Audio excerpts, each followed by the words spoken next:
Flight Centre is closing 100 shops. Let's have a look. Hello everyone, I'm Florian Heise and welcome to another episode of HeiseSays. I have my lunchtime stein of coffee and I thought we'd have a look at this article from news.com.au written by Alexis Carey regarding Flight Centre closing 100 shops. Now I know some of you are shorting Flight Centre at the moment and been doing quite well. Some people sent me some images of how they were going. I think it was around $19 a share price.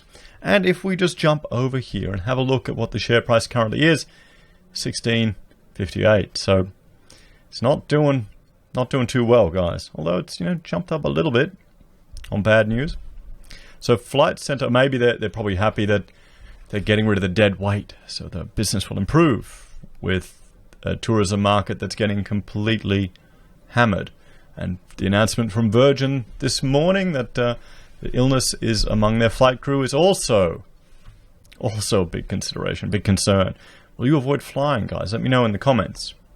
So Flight Centre will shut down 100 stores across Australia as the fallout from the lethal illness continues.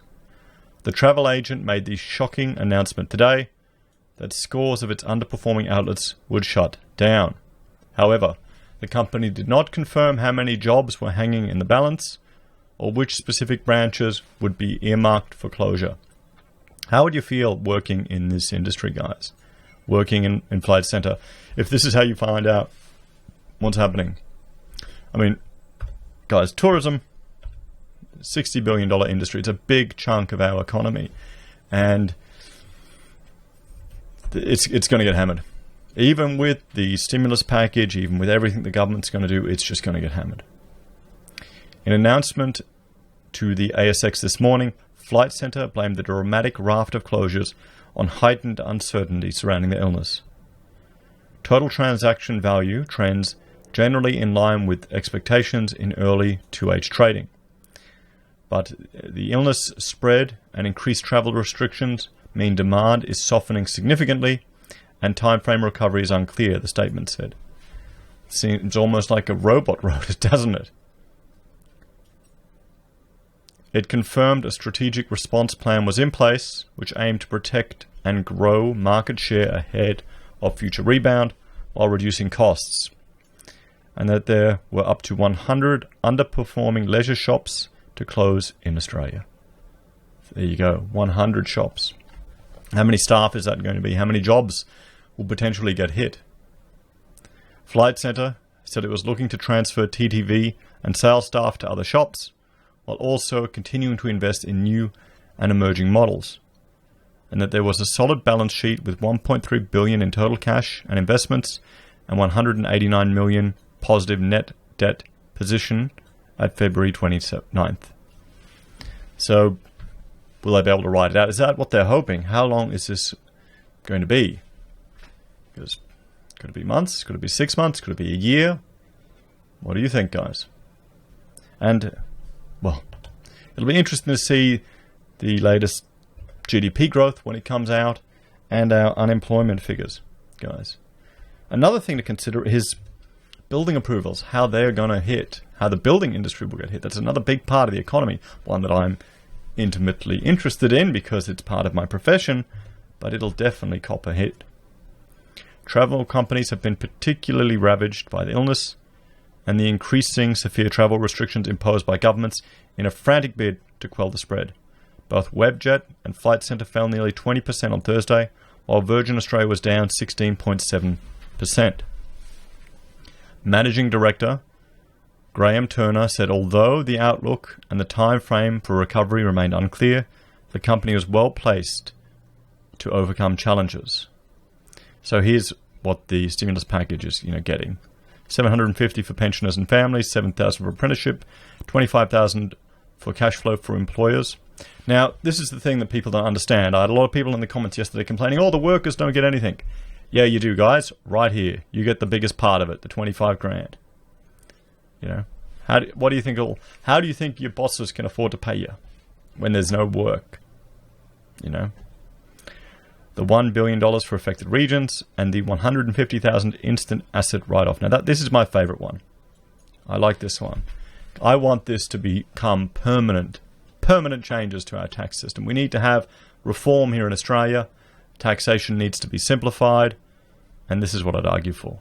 One of the changes that we need to make, because that keeps more money in businesses' hands. It encourages business to invest. It's a good thing.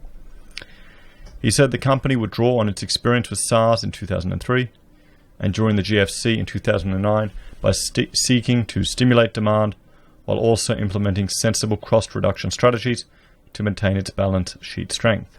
While people are still booking travel in February, our TTV actually increased slightly globally compared to the same month last year. We are now seeing significant softening and expect this to continue into April at least, Mr. Turner said. Within this uncertain environment, our priorities are to reduce costs while also ensuring that we and our people are ready to capitalize when the steep discounting that is underway across most travel categories starts to gain traction and as the trading cycle rebounds. But here's the thing. Can you discount your way to the point where people will not be afraid? Do you think that's possible, guys? Do you think people will risk their lives for travel, particularly with what Virgin is saying, where their cabin crew are infected and are spreading the illness? Would you risk it for business when you can remotely work, remotely commute, put your holiday off? It's gonna be interesting. It really will be. This is a bit different to what's happened in the past. As we saw with both SARS and the GFC in Australia, the rebound can be relatively fast and strong after a fairly significant downturn in international travel. The company has also introduced a range of other measures in light of the bleak current climate, including short-term flexible work arrangements for staff, reduced trading hours in some shops, reduced leave balances, and encouraging employees to take time off during the quieter period, introducing a freeze on recruitment, and deferring some non-essential projects and expenses. So there you go, guys. There you go. Flight Centre shedding 100 underperforming stores. So 100 stores. And what I will do is, how many stores does Flight Centre have? Let's have a look. So, Flight Centre, they've got 2,800 stores. We'll have a look here. Flight Centre Travel Group. Oh no, that's out of date. That's something else. So, Flight Centre is the largest brand in the Flight Centre Travel Group. It is present in 11 countries around the world, although the brand name differs slightly in the US and India. The first Flight Centre store opened in Sydney in 1982, followed in the same year by a store in Melbourne and one in Brisbane. In 1988, the brand had grown to 50 stores, and expansion has been constant ever since. Today, there are 689 Flight Centre stores in Australia. So 689 stores, and they're shutting 100 of them. So you can't say that is an insignificant amount, can you? The bright red signage and iconic captain, I remember that, who has been the figurehead of the Flight Centre brand since 1988, combined to make Flight Centre one of Australia's most recognised brands. International expansion started in 1987, with our first overseas Flight Centre store opening in Auckland, New Zealand. Today, the brand has more than 550 overseas stores, probably oversized anyway, spread across 10 countries, including New Zealand, UK, South Africa, Canada, the US, where it's spelled Flight Centre, India, where it's known as Flight Shop, and Hong Kong and Dubai. The Flight Centre brand includes specialist business travel consultants focused on business travel for small to medium enterprises, and infrequent travel needs, and group travel consultants focused on managing all aspects of travel for groups of 10 people or more. So there you have it, guys. Flight Centre is cutting 100 stores. This is just, well, the retail recession has just been kicked up a notch. What do you think, guys? Are you planning travel? Do you think the recovery will come quick, or are we going to have a recession? Let me know your thoughts and opinions in the comments below, guys. Please like, share, and subscribe. If you're a fan of the channel, please share the content and get the videos out there. If you'd like to support us, there are a few ways you can. You can join the channel here on YouTube or on Patreon for a small monthly donation. You can use our affiliate links at Amazon or eBay for your consumer purchases, or Independent Reserve and Kucoin for the crypto traders out there. We also have pocket squares, handmade, available from the HeiseSays website, and merchandise you can get from Teespring at the link below.